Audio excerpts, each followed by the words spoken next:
Salut, j'espère que tu vas bien. Installe-toi confortablement pour cette nouvelle vidéo qui arrive enfin.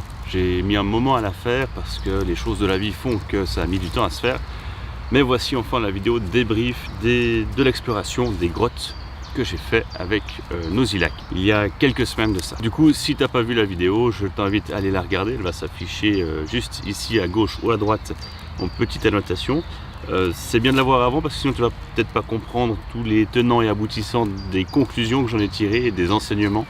Parce que c'est vraiment une vidéo où on va voir ce qui n'a pas été et essayer de tirer des enseignements de tout ça. C'est un peu le principe des erreurs, c'est d'apprendre quelque chose pour ensuite aller plus loin et ne plus faire l'erreur. Oh, minute papillon, j'allais partir de mon petit lieu de tournage jusqu'à ce que je me rappelle que j'ai oublié de me présenter et que peut-être tu me connais pas. Donc voilà, moi c'est Paul Lindauer et je suis suisse et je vis des aventures un petit peu partout, surtout en Suisse mais aussi dans le reste de l'Europe.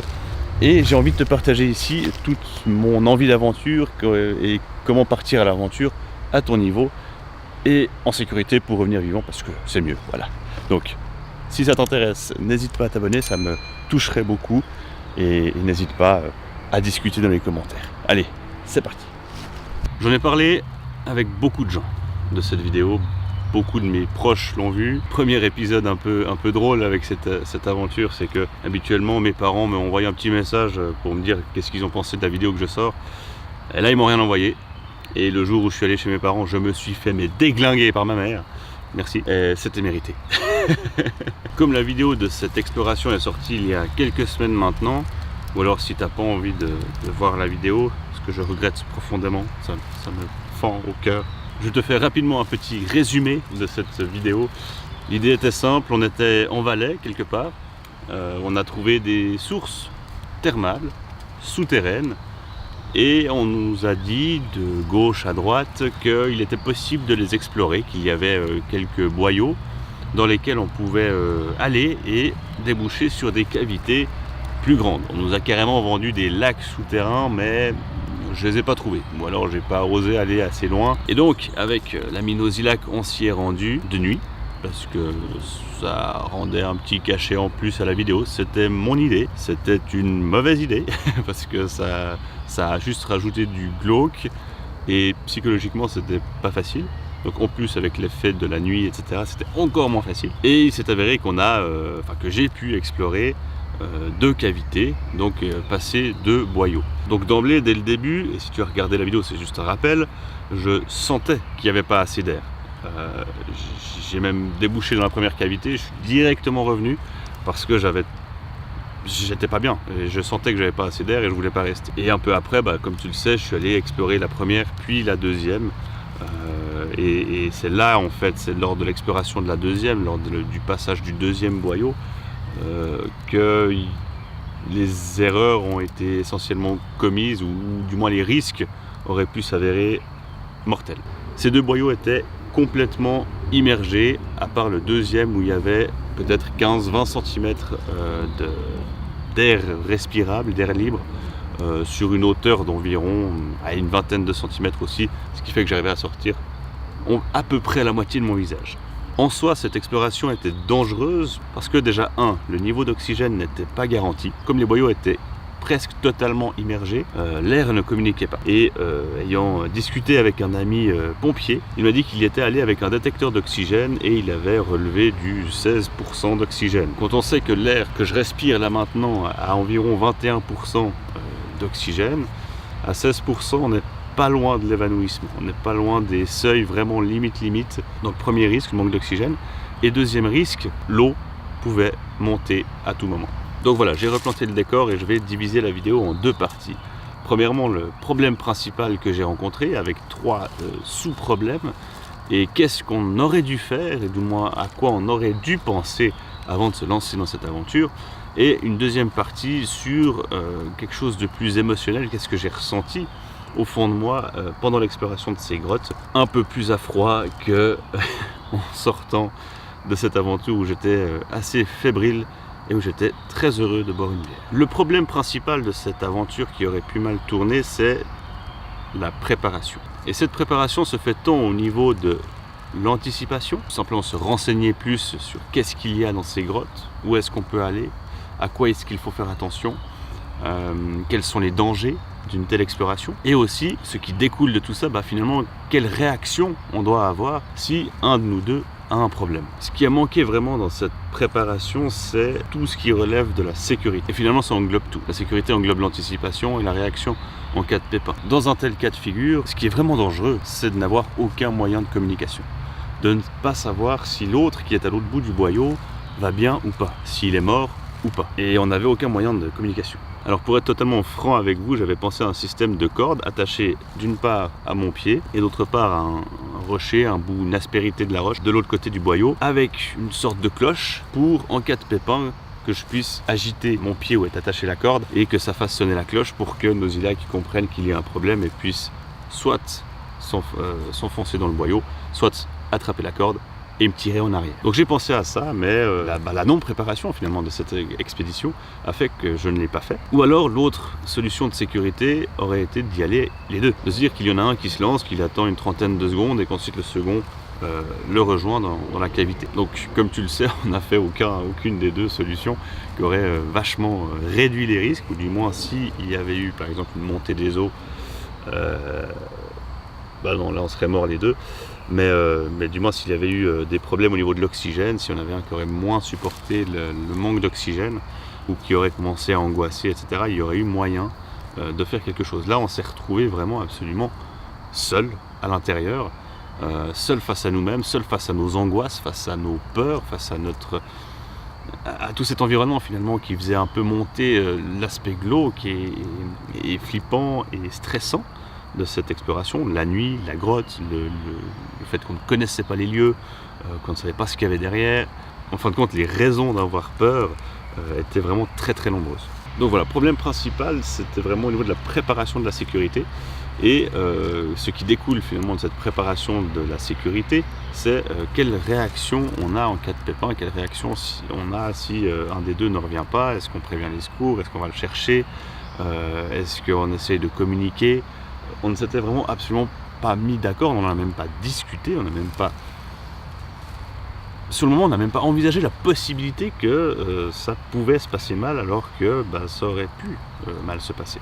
Après, la question se pose est-ce que si on avait fait tout ça, si on avait fait toute cette démarche de sécurité, d'anticipation, de savoir qu'est-ce qu'on fait en cas de pépin, est-ce que tout ça, en sachant tout ça, est-ce qu'on y serait vraiment allé? Est-ce que conscient du danger qu'il y avait, on y serait allé? La question reste ouverte, honnêtement j'ai pas de réponse. Personnellement, je pense que j'y serais allé. Et peut-être même avec moins de peur, parce que je savais qu'il y avait un cadre autour, qu'il y avait quelque chose de préparé, que je savais que l'autre savait comment réagir. Et expérience faite, ça aide beaucoup quand on sait comment l'autre doit réagir dans des situations à problème. Alors tu me diras quelle conclusion est-ce qu'on peut tirer de ce problème principal de la préparation? Simplement conscientiser le fait que dans une aventure, tu peux y rester. Il y a un risque, il y a un risque de la faute à pas de chance, du caillou qui te tombe sur la gueule, d'une montée des eaux, etc., qui fait que tu peux y rester. Tu peux mourir. Le risque est faible, on va pas se mentir, mais c'est d'autant plus important de justement se préparer, d'essayer d'imaginer pas mal de scénarios afin de réduire ce risque en fait. C'est juste ça, c'est une préparation pour réduire le risque et sans doute, du moins moi je le pense, de réduire le stress, réduire l'anxiété par une augmentation de la préparation. Bien, maintenant qu'on a résolu ce problème principal, je te propose qu'on discute un peu de ce que j'ai ressenti émotionnellement dans ces cavités un petit peu après, parce qu'à part te dire proche de la voiture lors de la conclusion que c'était dangereux, qu'il ne fallait pas le faire et que je me suis fait peur, il n'y avait pas tellement de conclusions, je te l'accorde. Alors au début, à l'entrée de la grotte et un peu toute la préparation de cette exploration, les quelques semaines avant, il y avait cette excitation d'explorer un endroit, de partir à l'aventure, de faire un petit peu l'explorateur, finalement l'aventurier quoi. Ce qui était sûr et ce qui a toujours qu'une discussion là-dessus, c'est qu'il n'y avait aucune prise de risque par rapport au fait qu'on fait une vidéo. On n'y est pas allé, du moins je ne suis pas allé jusque là-bas parce que je me disais, il faut que je fasse ma vidéo. La vidéo était un bonus, on ne savait pas vraiment quoi filmer. ni jusqu'où on irait. Donc d'emblée, on n'a pas pris des risques pour la vidéo, ça c'est clair. Ensuite, en parlant à proprement parler de l'exploration, il y a eu, je pense, 3 pics de stress. Le premier était quand je me suis lancé dans la première cavité, passé le premier boyau, et arrivé à la sortie, je sens dans mes poumons qu'il n'y a pas assez d'oxygène, ou du moins il y en a moins que d'habitude. Ce qui fait qu'on le ressent très vite au niveau des poumons. Ça fait un peu comme une petite crise d'asthme. On inspire à plein poumon, mais on n'a pas assez d'air qui vient. C'est un petit peu la sensation que ça fait. Je vous assure que c'est extrêmement désagréable et j'ai pas réfléchi plus longtemps. Situation de danger, je retourne en arrière. Alors pour relativiser un petit peu, je savais que c'était pas un air irrespirable jusqu'à la suffocation. C'est ce qui fait que j'ai pu dire à Nosilac d'y aller quand même. Et je lui dis, bah voilà, si tu te calmes et tout, si tu respires calmement, etc., ça passe. Donc ensuite je le vois revenir de son exploration, il me raconte des choses et d'autres, pour ça je t'invite à aller voir sa vidéo. Et c'est à ce moment que je me lance dans la deuxième exploration. Du coup, rebelote dans la première cavité, là je sais qu'il y a moins d'oxygène mais que c'est respirable, donc je me calme, c'est bon, okay, j'ai le palpitant qui va un petit peu fort, mais c'est gérable encore. J'arrive au bout de cette cavité, deuxième boyau. Donc là il faut se dire que je ne sais pas la longueur, je ne sais pas la largeur non plus finalement. J'ai le début de largeur, mais je ne sais pas si après ça se rétrécit ou alors si c'est un cul-de-sac. Ça aurait pu être un cul-de-sac et avancer sous l'eau dans ce petit boyau comme ça, puis arriver et toucher au fond, puis ah c'est un cul-de-sac. Là j'avoue j'aurais un petit peu badé. Voilà, rien que m'imaginer là ça me... Ouais, j'aurais dû... je sais pas comment je m'en serais sorti, honnêtement. Là, je peux pas dire, ouais, je serais retourné en arrière, c'est facile, machin. Je peux pas le garantir. Donc ce deuxième boyau était clairement plus long que le premier, et à mi-chemin, il y avait cette petite ouverture, cette petite trappe d'air, où je pouvais sortir la moitié de mon visage. Là, ça a commencé vraiment à monter. Là, ça a commencé à palpiter vraiment sévère, et je sais pas ce qui s'est passé dans mon cerveau, pour que je me dise je continue en avant.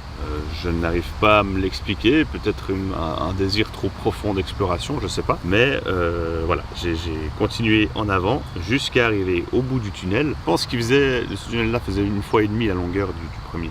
Et arrivé à la deuxième cavité, en fait, je sentais du courant qui m'attirait vers l'avant. Et c'est ça, en fait, qui a fait que je n'osais pas aller plus loin, plutôt. Enfin, il s'arrête, le con. C'est ça qui faisait que je n'osais pas aller plus loin que ça. Je sentais du courant, donc dans ma tête, je me disais du courant veut dire très probablement que l'eau, les conduits vont plus profond. Donc si moi je me fais entraîner plus profond, c'est clair et net que j'y reste. Et donc je suis retourné en arrière. Et à chaque fois, en fait, il faut se dire que quand je retourne en arrière, que ce soit dans la première exploration ou la deuxième, je vois rien en fait. Je vois strictement rien parce qu'en y allant la première fois, j'agite complètement le fond et au retour, je vois rien. Donc en fait, je dois tâter à chaque fois le haut, etc., les côtés pour savoir quand est-ce que c'est la cavité. Du coup, retour dans la première cavité et là, je remercie infiniment tous les exercices, tests à la claustrophobie que j'ai pu faire aux pompiers. De tests ou d'apprentissage qu'on m'a donné sur comment me calmer dans des situations assez dangereuses aux pompiers. Je pense que j'aurais pu très clairement, assez facilement vriller et ça aurait pu mal finir. Qu'est-ce que j'ai fait là? C'était assez simple. C'est que je me suis forcé à me calmer. C'est une technique, après ça marche sur moi, je ne sais pas si ça marche sur toi, mais je me suis calmé moi-même en me parlant, en me rassurant moi-même à haute voix. C'est bon, calme-toi mon gars, tout va bien. T'es dans la première cavité, il t'en reste une à faire et ensuite c'est réglé. T'es déjà en demi-sécurité, calme-toi. C'est vraiment une technique de comment calmer le stress, parce que je sais que si le stress t'envahit, la panique t'envahit, tes pensées deviennent encore plus brouillons et tes gestes aussi. D'où la méga importance. Il y a un putain de frelon là. C'est ça qu'on est un frelon asiatique. J'ai réussi à me calmer moi-même de cette façon-là, c'est ma technique. Essaye sur toi si ça marche, peut-être tu en as une autre. Dis-le moi en commentaire le cas échéant. Je sais d'expérience que plus tu stresses, plus la panique t'envahit, plus tes pensées deviennent brouillons, tu commences à partir en vrille. Et si tes pensées deviennent brouillons, tu restes moins focus et que tu restes moins concentré sur toi-même, plus tes gestes aussi deviennent brouillons, paniqués, et qui du coup consomment plus d'énergie et donc plus d'oxygène, ce qui n'était déjà pas beaucoup disponible à ce moment-là. Donc il y avait vraiment un intérêt à se calmer soi-même pour simplement revenir en vie. Donc au final, émotionnellement, j'avais cette excitation d'explorer, de partir à la découverte d'un endroit inconnu où peut-être peu de gens vont, et cette motivation assez inexplicable de continuer alors que c'est déjà suffisamment dangereux. Ça, très honnêtement, je me l'explique pas. Est-ce que c'est dû au fait que j'ai un goût du risque? Est-ce que j'aime l'aventure? Est-ce que je suis peut-être un petit peu habitué à certaines situations risquées, donc je sais jusqu'où je peux aller? Certainement pas. Voilà, j'ai peut-être eu encore une introspection à faire là-dessus. Et au bout du compte, ce qui m'a sauvé en termes d'émotions ressenties, c'est justement cette capacité à me calmer, à me déstresser un petit peu. Je pense que je devais être autour de 170 pulsations minutes. Ce mix d'excitation et puis de se dire au bout d'un moment, bah non, là stop, je suis allé trop loin. Je suis vraiment allé trop loin. J'arrête et je rebrousse chemin, je me calme. Ok, c'est bon. On respire. Donc voilà, c'était cette petite vidéo débrief. Merci de m'avoir écouté. Si tu veux dégager des enseignements de tout ça, bah, premièrement, prépare tes aventures, même des aventures qui n'ont l'air de rien, une randonnée, ça se prépare. Il faut savoir où tu vas, avoir une carte, avoir une boussole, avoir suffisamment à manger et à boire. Il m'est arrivé suffisamment de tuiles où j'avais soit pas à manger, soit pas à boire, ou alors j'étais à flanc de falaise en plein orage. La préparation, c'est vraiment pas un truc où il faut déconner. Je sais que je déconne encore trop avec ça. Jusque là, j'ai une bonne étoile ou je ne sais quoi au-dessus de ma tête, mais je vais vraiment faire gaffe, et c'est aussi le message que je veux transmettre sur cette chaîne YouTube et dans cette vidéo en particulier. C'est de faire gaffe à la préparation et à la maîtrise de ses émotions, mais ça c'est peut-être un peu plus compliqué à assimiler. Il faut l'exercer, il faut vivre en fait des choses pour voir comment on réagit et comment on peut se contrôler. Donc voilà, j'espère que ça t'a plu, que tu as appris des choses. Si ce n'est pas déjà fait, abonne-toi à ma chaîne YouTube où tu retrouveras plein d'aventures. Ça me ferait très très plaisir et ça me montre que ce que je fais, bah, ça a du sens. J'ai juste envie de partager avec toi ces aventures-là, de te donner le goût de l'aventure, le goût de la nature, tout en portant un message positif et sécuritaire.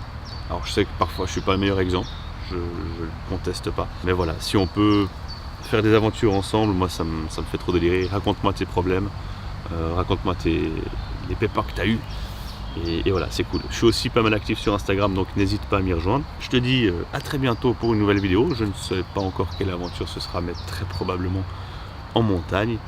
Porte-toi bien, amuse-toi dans la nature, fais des aventures, mais reviens vivre.